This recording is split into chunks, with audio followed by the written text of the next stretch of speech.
On this episode of Jeffito's Movie Blog, we are talking spoilers about the new movie Justice League. Stick around.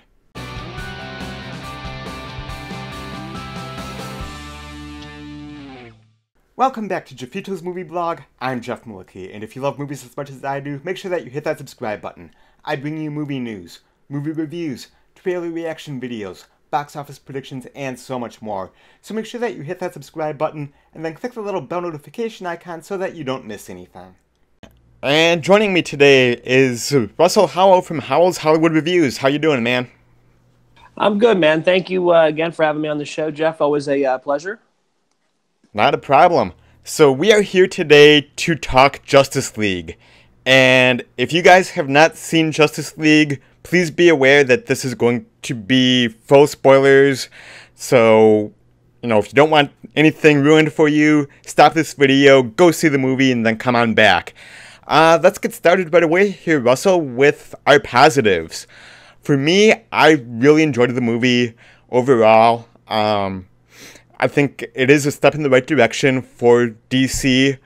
The positives outweigh the negatives. It's not without its flaws, and we'll get into that overall, but I did leave the movie theater having fun. I completely agree. I had fun with it too. Some of the pros to touch on. I really liked the comedic aspect of Ezra Miller as the Flash. I enjoyed that a lot. I thought that was a fresh take, and it really helped get the chemistry between the Justice League together. I liked Cyborg's backstory a little bit more to touch on. Gal Gadot was fantastic as always. And I really hope this isn't the last of Ben Affleck. I really like him as a Bruce Wayne. And Henry Cavill's Superman knocks it out too. So I thought everybody played well together, and I thought everybody you could really feel the chemistry between the Justice League and the movie. So I enjoyed it for that. Yeah, the chemistry between the Justice League members is by far a highlight of the film. Again, Gal Gadot as Wonder Woman is fantastic, as always. And Ben Affleck, I mentioned this in my video, and I think also in the video that I did with Ryan earlier today. But Ben Affleck as Batman is the first on-screen representation of Batman who really understands the character. In that Batman is who he is, and Bruce Wayne is the alter ego, or the persona, or the mask. When his parents got murdered outside the theater, he became Batman. Bruce Wayne died that night, and he became Batman. And I think Ben Affleck's representation of that character is the first one to really understand that concept. I agree. Like I said, Affleck really embodies the role of Bruce Wayne and Batman. I think he plays that very well. And like how you said, the night that his parents died, Bruce Wayne died that night.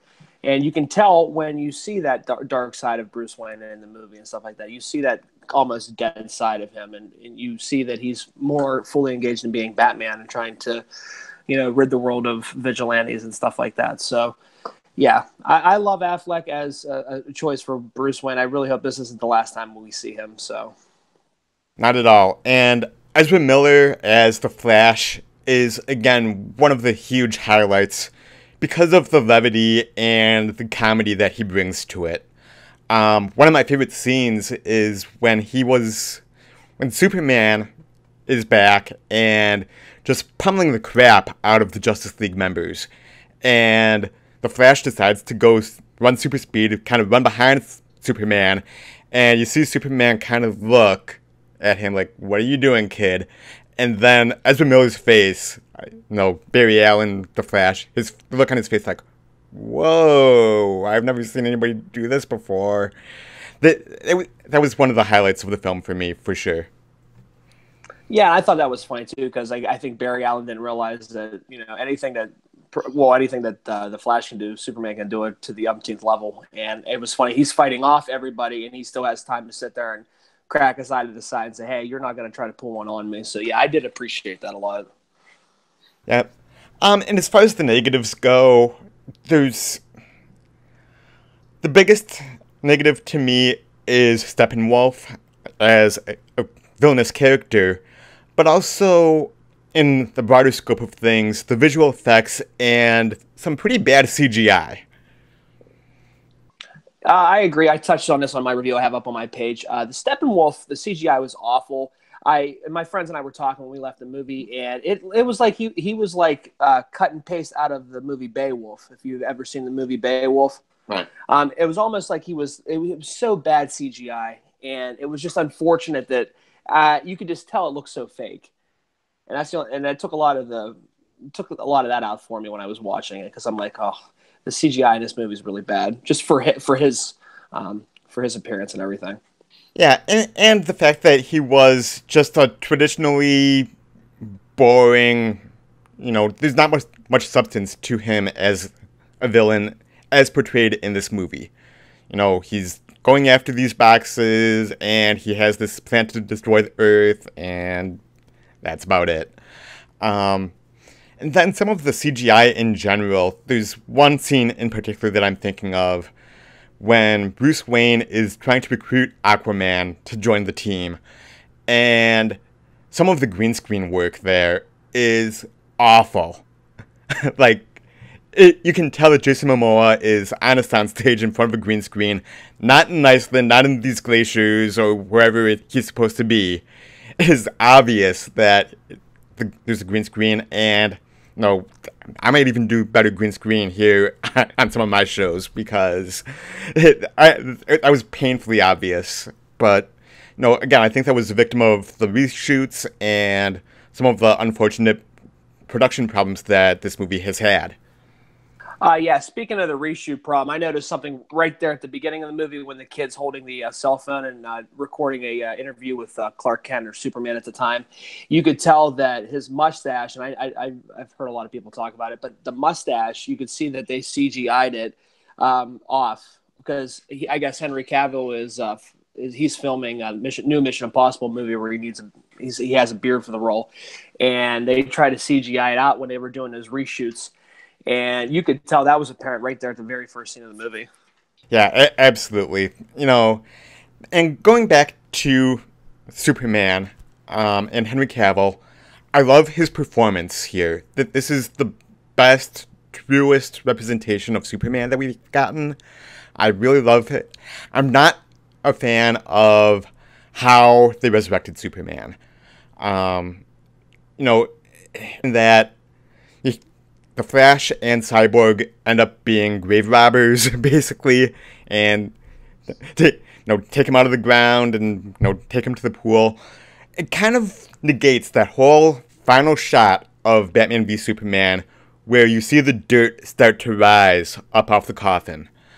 Like, wait, Superman is dead. He's dead, but the pebbles are floating, and I wish they would have resurrected Superman in a different way, but I'm glad that they resurrected him when he did, because my fear going into the movie was that he was just going to show up near the end, and that would be it.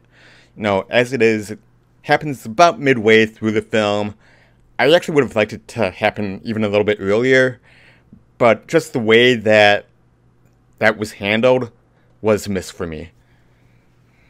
Yeah, I agree. I was looking at my watch frantically because I'm a big Superman fan. I'm like, oh, we just get on the screen already. Hurry up and get them going. Yeah, I wish he would have appeared a lot sooner. And my other gripe, obviously, at BVS, I wish they wouldn't even have just killed him off. So you would have had him already in the beginning of the Justice League, and you wouldn't even have to go through that elaborate story and all that stuff, and then set that stupid thing up with the Flash coming and shocking the box to wake him back up. Yeah, so that kind of negates that final scene in BVS with the whole death of Superman. So yeah, I completely agree with it. I really wish they would have just held off and not even done that. Yeah, and the other kind of elephant in the room right now is the poor Rotten Tomatoes score, and the box office coming in with a lot of the tracking sites saying it may not even crack $100 million. For me, I think that the Rotten Tomatoes score is way low. It should be more probably in the mid to high 60s, maybe even low 70s as far as the critic score, in my opinion. And the box office, I don't know what's going on. Thor Ragnarok opened a couple weeks ago with $121 million, I believe. And I would have thought and hoped that Justice League would at least meet that or even surpass it. But now some tracking is coming in saying it may not even crack 100 million, and that has got to be a disappointment. For sure, that's a huge blow for the DCEU, and like how you said with the 30, it was at 40%, I think, when it first came out, when it was first released, and then it bumped down a couple percentage. This movie's better than 38%, and I think people are going to see that 38, they're going to be like, another fail for the DC universe. We're gonna sit this one out. But the movie is not 38% in my book, and I agree with you. I gave it a 7 out of 10. I enjoyed it for what it was. It was not trying to be this masterpiece that it was proclaimed to be. I think it was just one of those movies where they're just trying to have fun with it. You're trying to have fun, try to sit, see all your see Wonder Woman, to see Batman, to see Superman, to see the Flash, see everybody up on the big screen all together for the first time. And they didn't have enough time to introduce these characters. That's why they were rushed in Batman vs. Superman. They're just peppering them in just to give you a little foreshadowing of, hey, these guys were in the movie, so this is a little bit of things to come. They're behind the 8 ball. They know it, and I think they're just trying to play catch-up with Marvel. But this movie was not a 38% in my opinion. No, not at all. That Rotten Tomatoes score is so low, so undeservedly low, because, like you said, it is a lot of fun. And if you go into the film with mild expectations, realizing that it is not a great movie, knowing all the production issues that this film has had, and the tragedy behind some of those production problems, with all that taken into consideration, I don't know how much better the film could have been. There was talk earlier in the year about them maybe pushing Justice League into 2018, and I'm not sure if that added time and additional reshoots would have helped the story at all. And going into the runtime at 2 hours, I understand why people want a longer film, because there are certainly moments and scenes that should have been fleshed out and were obviously cut up. But I think if the movie was longer than what it is, some of the flaws in the movie would be even more obvious. Yeah, I agree. The thing I wish it would add an extra 20, 25 minutes to this movie. And I don't say that a lot because I know a lot of these comic movies, they do drag in that final act, third act, during the movies and stuff like that. It happens a lot. Like I was like half asleep for the Age of Ultron because that third scene is kind of like like enough's enough. Like there's a lot of dialogue. Like let's bump up the action a little bit, and a lot of these comic movies do that. And some of those movies that run over 2 hours, that's where they fall into that trap of becoming monotonous and becoming boring. This movie, I felt I was interested, and I kind of wanted just a little bit more. You know what I mean? So I'm kind of interested to see what Snyder's going to do when they release it on Blu-ray. Hopefully they put an ultimate cut together, because I'm kind of curious to some of the stuff that they scrapped for the theatrical release. Yeah, and there's been rumors back and forth that maybe there will be an extended cut. I know a lot of fans that are bashing this movie want to see the longer Snyder cut. But no, I kind of was under the impression after Suicide Squad got its extended cut, which didn't really add anything, that Warner Brothers was kind of backing away from, putting out the extended cuts on Blu-ray, and so I'm not sure if we are ever going to see a Zack Snyder cut of this film. I want to see it. It'd be interesting to compare and contrast, but, I'm just not sure if it's going to happen, even though I think it would be interesting. It's obvious that you want it. A lot of the fans who are trashing this movie want it. I'm not sure if Warner Brothers is going to deliver on that because of the backlash that they've received with previous extended cuts. Yeah, only time will tell. I mean, that movie will probably be coming out. You figure what, November, that movie should be shooting out. I imagine, I would say February, March, probably around February, March for the Blu-ray. So we'll see what happens. Like I said, I'm kind of hoping they do the same thing they did with BVS. We'll see what happens. That would be nice. What do you think about how this film ties up the future of the DCEU? you know, going into future movies. I was a fan. I liked the scene at the end, and where they're going in to try to get Lex Luthor. But let me just backtrack it real fast. I did like the humor that they took in the mid credits scene where they had Flash and Superman race against each other. I thought that was kind of fun. Yeah, that was It a was fun not. scene. It was nice just to show a little sense of humor for the DC characters. I appreciated that. And at the end, I really, really liked how they showed when Deathstroke come out of the boat, and apparently he had broken out Lex Luthor or whatever, or Lex Luthor had broken out of jail, and you see him at the end come up to Lex's boat and pretty much say that they have their team and we're going to put our team together, which foreshadows uh, you know all that fun stuff for the next movie. So I'm really looking forward to that, and I think that. What is his name? Joe Manganiello. I think he was a perfect choice for Deathstroke because he looks real buff and tough, and I think it'll be really fun to see what they do with this. Yeah, and look, I left the theater just wanting to see more of these characters, because prior to 2008 and Iron Man and the whole Marvel Cinematic Universe kickoff, I was more familiar with, and I had a deeper affinity towards the DC characters. I love Batman, I love Superman, Wonder Woman, to a lesser extent The Flash, because those are characters that I was more familiar with, that I grew up with, and to see them on the big screen is fantastic. And I do think this is a step in the right direction. I'm not sure where DC is planning on going, because they announced like 30,000 films, maybe only 2 of them are going to get made. They have so many plans and everything, but I do think this is a step in the right direction. And despite the negatives that I have with the weak story and the weak villain and not a consistent through line throughout the entire movie, it is a step in the right direction for DC. I do want to see them continue with this.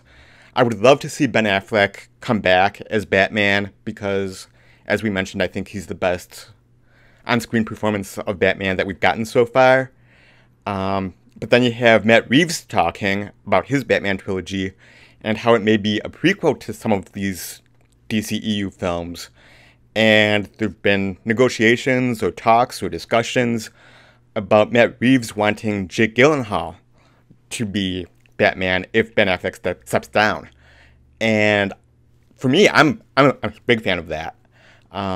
Even though I do love Ben Affleck, I do think that Jake would be a good Bruce Wayne / Batman as well. I agree. I've said this before. Anything Jake Gyllenhaal's been in the last 10 years or so has been pretty solid, and he shows that he has really good chops as an actor. With Brokeback Mountain, Nightcrawler, and all those types of movies. We see the range of acting, like Nocturnal Animals. He's really good in. It'd be interesting to see what Matt Reeves conjures up here with a Jake Gyllenhaal driven Batman, but we'll see. Again, I really hope Affleck comes back. I really hope that I know this isn't going to happen, but when he was going to helm a Batman movie and he was going to direct it, I thought that would have been a lot better too. So it kind of sucks that we're not going to get to see this. I mean, all signs point towards that, but you never know. Money talks. We'll see what happens. I don't know.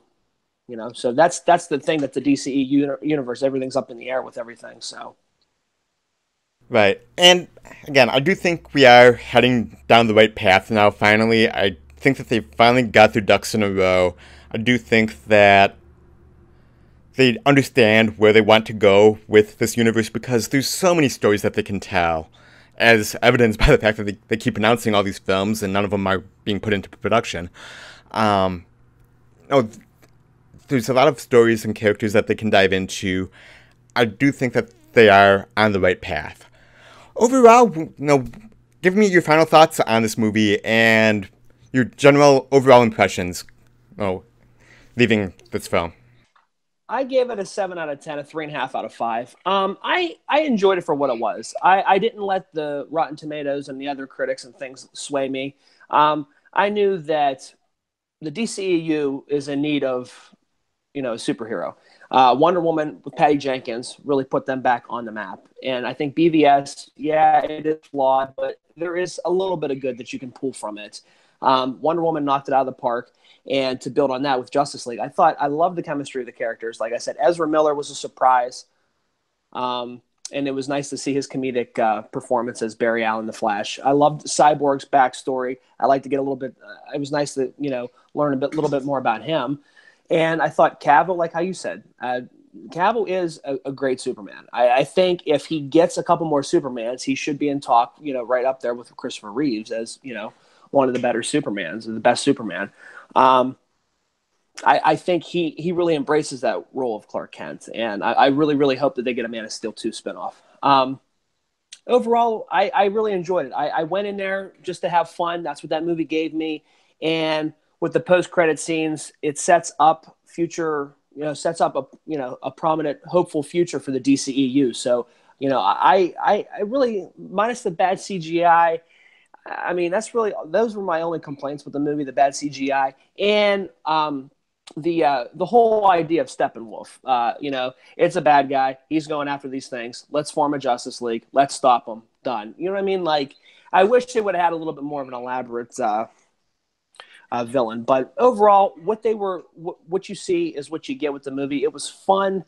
It's not perfect. And I think a lot of people need to go into that movie to realize that. But overall, it's not 38% on Rotten Tomatoes bad. To me, I think this movie is easily 65 to 70 on Rotten Tomatoes. I just think it's getting a lot of unwanted hate, but the movie's entertaining, and there's some hope for the DC universe moving forward. So I'm excited about it. Yeah, absolutely. It is a lot of fun. Like I said, you just have to go in with tempered expectations, knowing that this is not a great film, but you do get to see your favorite characters come together on the big screen, and that is fantastic. The chemistry that they have is amazing. Jason Momoa as Aquaman, I'm excited to see his movie next year. We're about 13 months away from that. It doesn't come out till next December, unfortunately.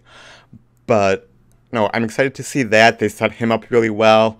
And I am excited to see Flashpoint because Ezra Miller as the Flash was fantastic. He really brought the comedy and the jokiness that was needed for not only this film, but the DCEU as a whole. It was just a really fun and entertaining movie. Did we want more? Yes, of course. We always want more. We want it to be better. We want these movies to be the best that they can be. But this movie was fine, and like you said, it has some unnecessary hate in the Rotten Tomatoes score. And people will see that 38% or whatever it's at now and maybe wait until it's on streaming or on demand or download from iTunes or digital, whatever. And to me, that's unfair because this movie deserves to be seen by comic book fans. It's not a perfect movie. It's not a great movie, but it is just a lot of fun. I totally agree. And how many times have we sat in movies that were comic book movies that didn't deliver? You know what I mean? It's the joy that you get going to that movie theater to sit down, to sit there for a couple hours and be entertained. And sometimes it works, sometimes it doesn't. But I totally agree. I think it's getting a lot of unwanted hate. And it seems like it's been prevalent with DC movies. And I get it because of the track record. I understand that. But it doesn't seem to happen a whole lot with the Marvel movies. I know Marvel's a lot more organized, and I get that.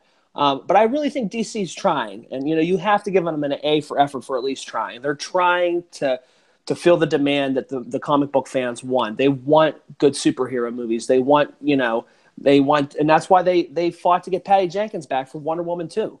They got her now, and I think that's really going to help the DC universe moving forward, getting Patty Jenkins back, because we saw the first Wonder Woman. It was fantastic. So, like I said, the sky's the limit for DC. I think there's a lot of good things on the horizon. And like I said, Ezra Miller with Flashpoint, I think that's going to be a really good movie. Jason Momoa as Aquaman was good. They casted the right people for the Justice League. I really wish they would have maybe teased a little bit of the Green Lantern. Well, there was that tease. Yeah, there was that little tease of Green Lantern during the exposition scene when Diana is telling Bruce about Steppenwolf and everything, and explaining the battle between the Amazonians, the Atlanteans, mankind, and the Green Lantern Corps. There was that tease, and you do see the ring fly off the dead Green Lantern member and go off to find its next possessor. And I thought that was a nice little Easter egg. I thought that was really fun and clever. So I'm hoping in the next couple of weeks we do hear an official announcement that Green Lantern Corps is one of the movies in development. Alongside the Deathstroke and Gotham City Sirens and the Harley Quinn Joker movie and all these other things that they've unofficially announced but aren't in production with yet. Yeah, no, I totally agree. And just some of the other thing I really don't like, and I know I've told you this before, I think Eisenberg as a Lex Luthor character, I don't think that was the greatest choice for casting, but it is what it is, and we gotta ride with it for a little bit, I guess. It is what it is, but in that little stinger at the end, in the final post-credits scene, I actually liked his performance there better than he was in BVS. I do think he's kind of he's toning it down a little bit. He's not as wacky, crazy, whatever, which was completely out of character. So, again, I do think that all the pieces are in place with the cast and, with the direction that they're going in, that I do think that the future is pretty bright for the DCEU. I totally agree. Like I said, with everything they've set up, everybody their main character actors and stuff like that. And I think everybody's a great choice, superhero wise. Villains, but we can get to that. They have time to play around with that. You have your core of superheroes, so that's all that matters. And I think that's really going to be interesting to see what they do moving forward. Like I said, really hoping that Ben Affleck stays on. If not, I think Gyllenhaal would be pretty good too. But I'm sold with Affleck, so we'll see what happens. We will indeed. Hey, we're going to wrap things up here. Russell, thank you so much. Tell everybody where we can find you online. Yeah, I'm on House Hollywood Reviews, and I appreciate the plug.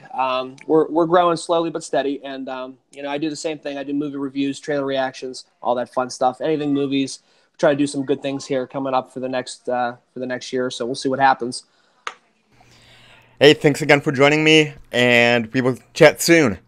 That's going to wrap things up on this episode of Jeffito's Movie Blog. Thank you so much as always for watching, and until next time, we'll see you at the movies. Bye-bye.